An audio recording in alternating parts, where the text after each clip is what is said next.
Salutations dear viewers, this is George from Ireland, and this video is about Trump's lack of a foreign policy. Look at the North Korean situation. His brinksmanship seemed to have paid dividends. It was working when coupled with severe economic sanctions. This isolation and economic hardship was getting to the regime. Not that they cared a fig for their people. They'd been quite happy to starve millions of them to death in the 90s whilst pursuing their nuclear ambitions.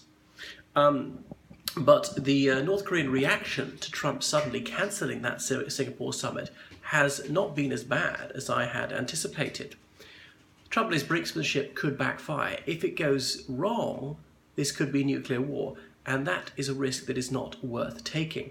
One should strive to de-escalate the situation. Now, I know the blame can't be all on the side of the United States. It behoves the so-called People's Democratic Republic of Korea to also behave responsibly. But so far, Trump has not helped them in this endeavour by being just so unpredictable. He changes his mind more often than he changes his socks.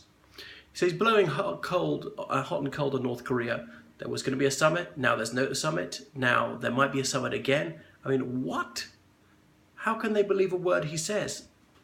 So he's always definitely maybe. You never know where you are with Donald Trump, because he could say something, he could promise you something in the strongest possible terms and say it several times over. You have his word of honour. What honour?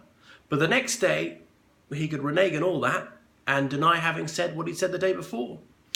He could also sign some breakthrough deal with North Korea, offering them the earth in order for them to jettison nuclear weapons.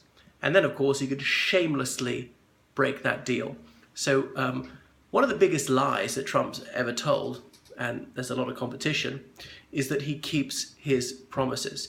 Yes, he did honour his campaign promise to shift the US embassy to Jerusalem. I wonder if he'll move it again, although I doubt that he will. What was the other one he honoured? I can't even remember now.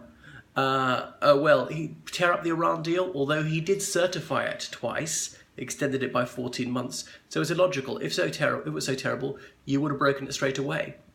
If you certified it for 14 months, it mustn't have been so bad then. Make your mind up. South Korea might feel that Trump is utterly untrustworthy and they were just going to have to make an accommodation with North Korea, because in a 2013 interview Trump was saying, why on earth are we protecting South Korea, a big trade rival? They should be paying us for what we're doing, suggesting that he might not defend them if he became president. So it's as though Trump has taken a leaf out of the book of the Honourable Toby Young, who published a book entitled How to Lose Friends and Alienate People, because his allies are understandably jittery because they don't know what to expect. They can't depend on him. Look at the Iran situation, where he has shredded that deal made by his predecessor. And this is the way diplomacy works. The international agreements are binding on future administrations. Otherwise, any deal would only be valid until the next election. And the Iranians could rip up any deal next time they have a new president or supreme leader. European Union countries are going to continue trading with Iran.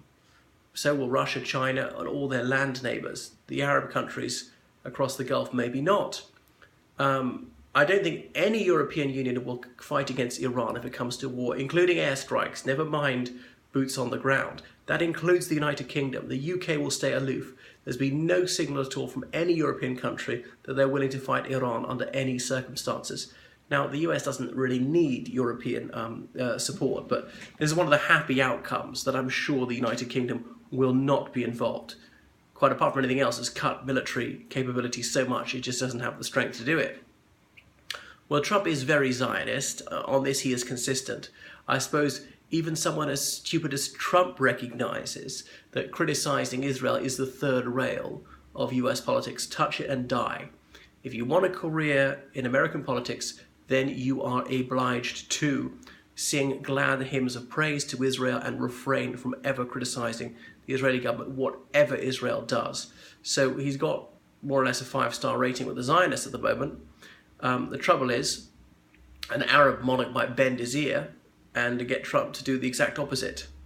What he's done by shifting the US embassy to Jerusalem is to push some Muslim countries towards Iran. Now, it's true that Iran is 90% Shia, and most Muslim countries are majority Sunni.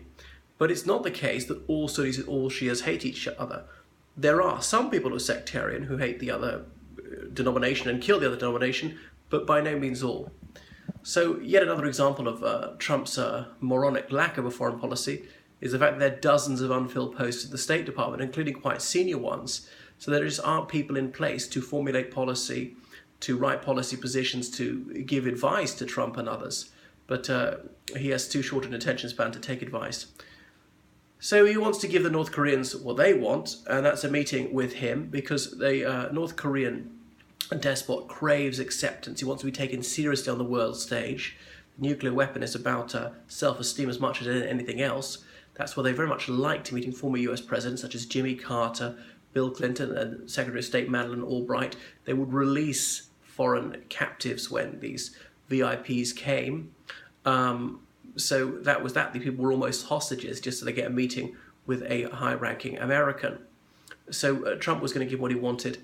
I wonder whether they recognize kindred spirits in each other, insofar as they are egomaniacs, and they rate everything by how much adulation they receive from whatever it is.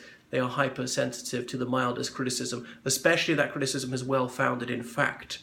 And they are forever indulging in ill-judged flights of rhetoric, pugnacious statements, and the like. And of course, that they are highly unpredictable. Volatile personalities. That's it. Well, I would like to see a sensible and consistent foreign policy from Trump, but it doesn't look likely, especially in view of the hawks whom he has appointed.